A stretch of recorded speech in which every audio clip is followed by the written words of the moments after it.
అండి హలో అందరికీ good morning బాగున్నారా ఈరోజు చూసేయండి మా ఇంట్లో బ్రేక్ఫాస్ట్ ఏం చేశాను ఈ బ్రేక్ఫాస్ట్ అంటే సాధారణంగా విలేజెస్ బ్యాక్గ్రౌండ్స్ నుంచి వచ్చిన వాళ్ళ ఇళ్ళలో ఎక్కువగా ఉంటుందండి మేమైతే విలేజ్ బ్యాక్గ్రౌండ్ నుంచి వచ్చిన వాళ్ళమే కాబట్టి మా ఇంట్లో ఈ బ్రేక్ఫాస్ట్ 1 వీక్కి 10 డేస్కైనా తప్పకుండా ఉండి తీరాల్సిందేనండి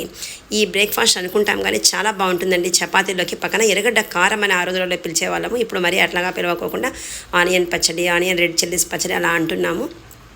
ఈ పచ్చడి చేయడం విధానం కూడా డిఫరెంట్ రకాలుగా చేస్తారండి అది నేను ఇంకొకరోజు సపరేట్గా వీడియో పెడతాను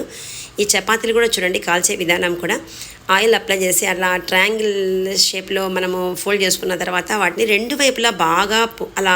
పొంగిన తర్వాత మాత్రమే లైట్గా ఆయిల్ అప్లై చేయాలండి నూనె అయితే అలా వదలనండి నేను ఆ చెలాకగా అంటుకొని దాన్ని అలా అలా పట్టించేస్తానండి లైట్గా కనీసం కావాలి కదా ఎవరైనా ఆయిల్ తక్కువగా తీసుకోవాలి కాబట్టి ఇలా ఈ బ్రేక్ఫాస్ట్ చాలా హెవీగా ఉండి చాలా కడుపు బాగా నిండినట్టుగా అనిపిస్తుందండి మనం ఎక్కడికైనా ఊర్లోకి వెళ్ళినప్పుడు తీసుకెళ్ళినా కూడా బాగుంటుంది ఈ పచ్చడి మనకి 2 డేస్ అయినా అలా ఉంటుంది ఇలా చేసుకున్నామండి ఈరోజు అయితే బ్రేక్ఫాస్ట్ మేము చూడండి చపాతీలన్నీ కాల్చిన తర్వాత వాటిలోకి వేడి వేడి నెయ్యి పక్కన కాంబినేషన్ తప్పకుండా ఉండాలండి అది ఉంటేనే చాలా బాగుంటుంది ఆ నెయ్యి పెట్టుకొని అలా వేసుకొని తింటే చాలా బాగుంటుంది కాకపోతే ఈ పచ్చడిలో కొద్దిగా ఉల్లిపాయ ముక్కలు కనిపిస్తూ ఉంటే బాగుంటాయండి కాకపోతే మా నాన్నగారి దృష్ట్యా మేము దాంట్లో ఎక్కువగా అలా పెద్ద పెద్దగా కలపము పక్కన ఇలా పక్కన పెట్టుకొని కట్ చేసుకొని పెట్టుకుంటామండి అలా కలుపుకొని తింటామండి